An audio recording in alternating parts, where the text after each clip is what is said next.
Hello guys, pakinggan natin yung paghihingi ng sorry ni Lexter Castro, yung sa San Juan viral. Hello guys. Medyo na-stress na ako guys. Mga namaba sa akin, mga nagbabanta sa akin guys. Hinahanap ko yung si Manong Rider para matapos na yung problema. Wala na yung mga mambabash. Napatawad pala sa'yo, Manong Rider, sa nabasa ako. Ako po humingi ng paumin sa inyo. Gusto ko po kayo makamit. Humingi ng tawad sa inyo sa personal. Sa nagawa ko. Tawarin niyo po ako. Kung napapanood niyo po itong video na to, kontakin niyo po yung Lexter Castro. May pag-meet po ako sa inyo. Kasi po masyado na rin po kasi ako na-stress sa mga nagbabanta sa akin. Hindi ko na rin po talaga kaya. Hindi ko na alam gagawin ko rin talaga. Lagi kong iniisip. Kaya Manong Rider, kung sana po mapanood niyo po ito.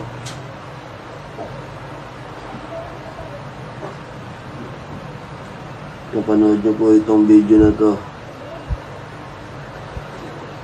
Comment po kayo dyan. Kontakin niyo po Lexter Castro.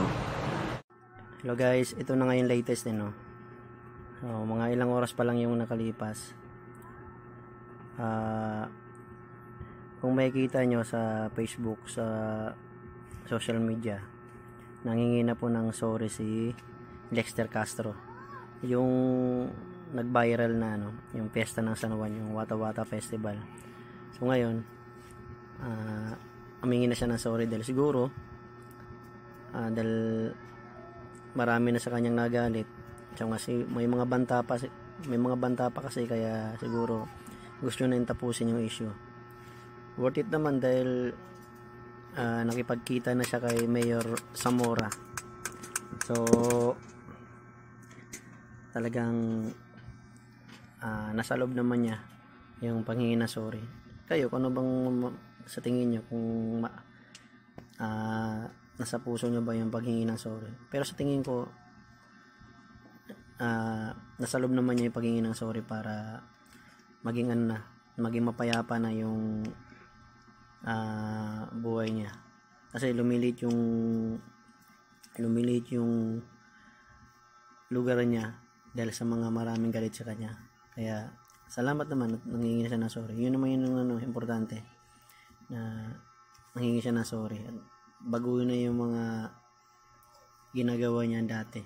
Kung darating man yung pesta uli ng San Juan, so hindi na siguro siya ganun. At saka yung iba, hindi na rin yung pahintulutan yung mga ganong ginagawa pagdating ng piyesta ng San Juan, Wata Wata Festival.